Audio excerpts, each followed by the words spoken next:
everybody. Today we are here to discuss some passages that we have studied in Reading Comprehension 2. Now, when you look at passage number 1 from Reading Comprehension 2, it basically talks about how the intellectual avant-gardes, which are the intellectual forward-looking people, affect the technical intelligentsia through the medium of art. And art for them basically is only a critique of experience. And they basically say that how art allows them to dwell on its surface and mock the elements in their daily life. But now the author has somewhere suggested that uh, the recent engagement of writers, artists, and theatre people in contemporary issues is somewhere showing us that this sort of containment, wherein the technical intelligentsia used to be mocked by the intellectual avant-gardes, may have begun to reach its limits. So somewhere now, writers, artists, and theatre people are involving themselves in contemporary issues. So in an atmosphere in which the intellectually dominant group insists on the contradictions in daily experience, the technical intelligentsia, the working class, will find it difficult to remain unconscious of the contradictions. The technical intelligentsia till now have avoided contradictions by accepting large rewards for their expertise.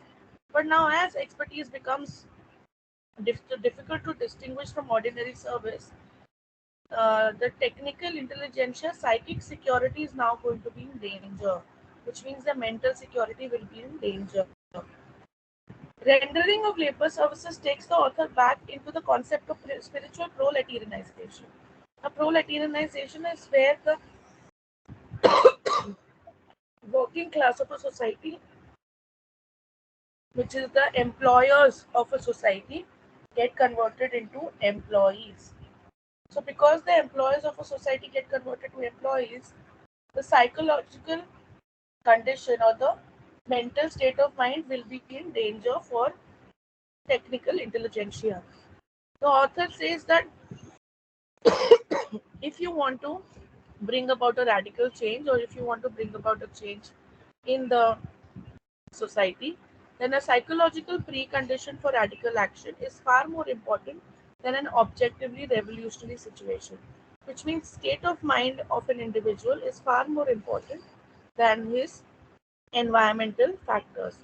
And the author said there is going to be a revolt, and he has shown there is a chance. So I hope you've understood the passage. Let's go to the questions. It may be inferred that the technical intelligentsia are. Now, in this case, if I say technical intelligentsia are, the answer is only three. They are highly skilled technical workers. If you're wondering why is it not 3 and 4, the labor force in any society, labor force is skilled as well as unskilled, and these technical intelligentsia are highly skilled. Hence, only 3. The engagement of intellectual avant-garde in contemporary issues. What is the engagement of intellectual avant-garde in contemporary issues? Will indicate or could cause a challenge to the social control of the elite. If the avant-garde get involved in contemporary issues, it is going to cause a challenge to the social control of the elite. The possible effect of intellectual avant-garde on technical intelligentsia is, what does the avant-garde do on technical intelligentsia? It makes them aware of the contradictions. So my answer is option number 1. The intellectual avant-garde makes the technical intelligentsia conscious of the contradictions in their daily experience. If it is assumed that the technical intelligentsia become fully aware of the contradictions, it is the author's position that revolution will result. So hence option number 1.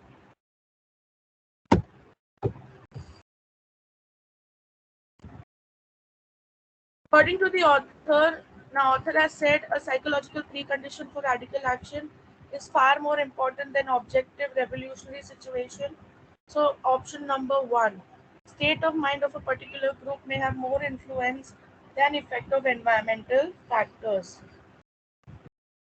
With which of the following would the author agree? As contradictions are less contained, the psychic security of the members of the working class could be jeopardized, which is in danger. Definitely, he agrees to this. The expertise of technical intelligentsia evolved from ownership and management. No, it did not evolve from ownership, only from management. So he agrees with one. If he agrees with one, we have only two options, which is one only and one and three. Third says a technical intelligentsia are not accustomed to rendering labor services. Guys, they are technical intelligentsia. They are accustomed to rendering labor services. Answer is only one. What is the main purpose of the passage? It is very clear. Answer is only to discuss the effect of an intellectual avant-garde on the working class. Here in the passage too, we are talking about if a man wants to seek better order of society, then he has two resistances he has to bear with. One is of nature and the other is of the fellow men. Nature, the resistance is dealt with science, and politics and organization deals with resistance of men. He's saying that there is only this fact that if we want to produce anything above bare surplus, then we have to work for longer hours and leaving very little time for leisure. And the author says he does not feel that any of these, uh, you know, any of these criteria will survive a close scrutiny. He says the technical improvement has been so much that for any centuries to come, there will be no inevitable barrier to increasing the labor hours and also increasing the uh, input or the output basically. And he's saying that before we consider any project to be feasible, we should see that whether physical conditions are alterable or they pose an unalterable veto, which means it is their right to say no. So he has said two doctrines. One doctrine we have already discussed. The second doctrine is um, with respect to Malthus's. Malthus contended that population always tends to increase up to the limit of subsistence, and production of food becomes more expensive as its amount is increased. So he says that the bulk of mankind should always be at the lowest level, consistent with survival and reproduction. So as the doctrine goes on saying, the author says that a just and efficient system of distribution would have enhanced the standard of living of the people, but it failed to enhance the standard of living of the people, and hence that is what is Malthus's doctrine of population. So let's go to the questions now. This passage is chiefly concerned with which of the following? It is not asserting, nor is it reinforcing, nor is it proving. It is arguing that obstacles to optimistic economic projects can be sufficiently altered to reduce labor and promote general well-being. Answer becomes option 4. The writer is likely to agree with which of the following? Kropotkin was not without knowledge on subject of food production. Kropotkin was not without knowledge. When I say not without knowledge means with knowledge. Yes, so he was definitely with knowledge. If A agrees, then A and C or A only can be my answers. C says standard of comfort could have been effected through an equitable distribution system. Hence, my answer is A and C because C is also correct. An unalterable veto as used in the passage would most likely be illustrated by which of the following? It would be illustrated by a part of the desert where irrigation is not possible. Unalterable veto means the nature's right to say no. So part of the desert where irrigation is not possible, you cannot do irrigation in a desert. Hence 1. Which of the following will make Malthus's doctrine of population less supportable?